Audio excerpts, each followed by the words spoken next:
Bismillahirrahmanirrahim. Bismillah, elhamdülillah, salatu vesselamu ala Resulillah, amma ba'du, assalamu alaikum wa rahmatullahi ta'ala wa barakatuh. Qadırman qalayıq. Qayradan bayağıle Allah subhanahu wa ta'ala Kur'an-ı Kerim'de aytkan ayatqa qayrılabız. Estağfirullah.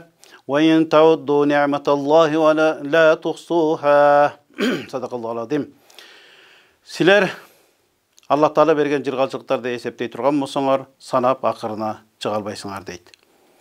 Qayradan bayağı Bala сүрөсүндөгү аяттарга кайрылабыз. Өткөн көрсөтүүбүздөгү Alam naj'al lahu aynayn ayatынан kiyinki ve lisanan ve şefatayn. Sadakallahu azim. Biz insanga tildi berбедикпи deydi.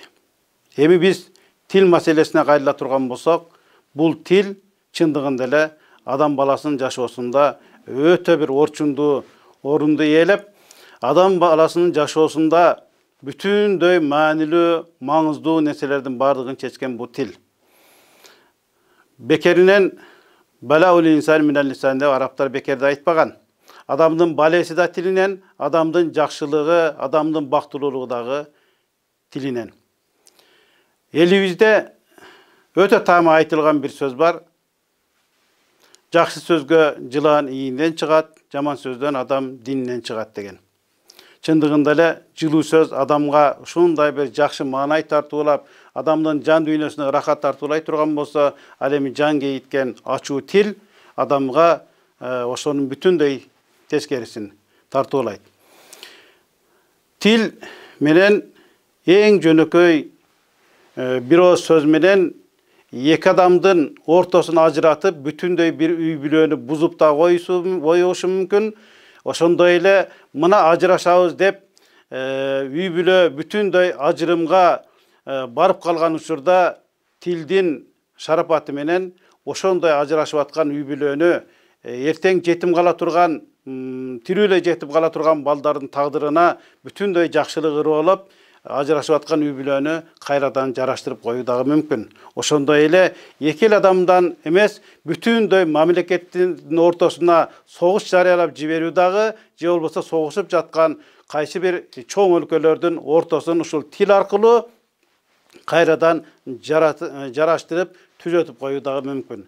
Демек, тилдин адамзат жашоосунда орду абдан чоң экен.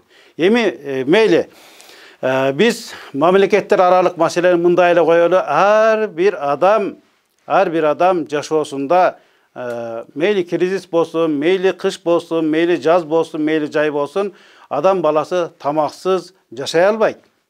Demek ошондой учурда adam balası tamaktın damın tatıp, her bir içken, her bir jеген нерсесинин рахатын tartıp, жашоонун үзүрүн көрө турган нерсе бул дагы ушу тил аркылуу өтөт экен. Эми баягы мектепте барды окуганбыз, рефлекс дегенде шилекей кандай болуп келет, кандай учурда эмне ачууну көргөндө, таттууну көргөндө, кайсы жерден шилекей бөлүнүп чыгат, буларды бир сыйра окуганбыз. Бирок Аллах Тааланын ушул тил деген нематынын ушунчалык деңгээлдеги чоң бир жыргал экендигине дагы деле көп маани бербегенбиз.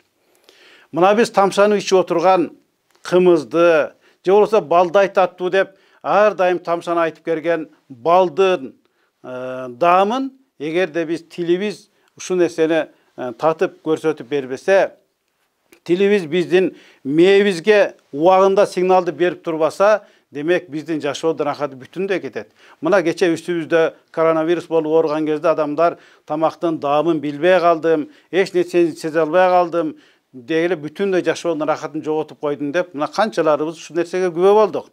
Эми биздин жашоонун жыргалы болгон, мына жакында кымыз чыгып келатат, кымыз, бал, айтор элибизде кафеден өткөн, ресторандан өткөн көп нерсе жок. Ошондой кайсы бир атактуу Файзабы, же башка дагы кайсы бир атактуу кухнялар, атактуу ресторандардын içinden barıp tamaktana turgan bolsok, эгерде Аллах Таала бизге тилдеги ошол нематты алып кое турган болсо, тилибиз бизге даамдын рахатын тартуулабаса, биздин мээбизге убагында кандай даам экендигин, ушул нерсенин бардын сигналын берип турбаса, демек бизге жашоонун эч кандай рахаты жок. Тагыраак айтканда, тандап, аракет кылып изденүүнүн да кажети жок. Анткени биздин ошол тамактын даамын татуу деген рахат нематтан айрылып кала турган болсок, жашоонун чындыгында кызыкчылыгы жок. Ошондуктан дагы биз Аллах Субханаху Таала берген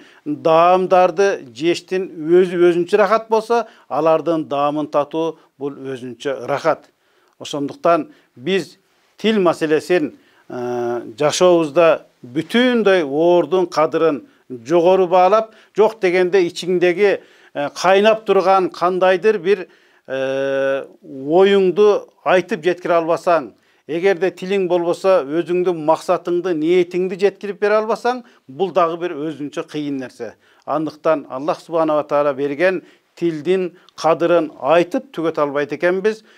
Бул тамактануу жагынанбы, ой максатты билдирүү жагынанбы, эки элдин, эки адамдын, эки мамлекеттин ортосун түзөтүү жагынанбы, айтор кайсы тараптан алганда дагы тил нематы чындыгында баа жеткис бир чоң немат экен. Андыктан мына ушул Аллах Субханаху Таала берген тилдин кадырына жетип, сөзүбүздү ар дайым ылгап, тергеп, башкаларга ушул кыска өмүрдө жакшы сөз менен жыргал тартуулап, жаман сөз менен кимдир бирөөнүн жүрөгүн оорутпай, ынтымакта, жыргалтылыкта жашоону өзүбүзгө ыраа көрөлү.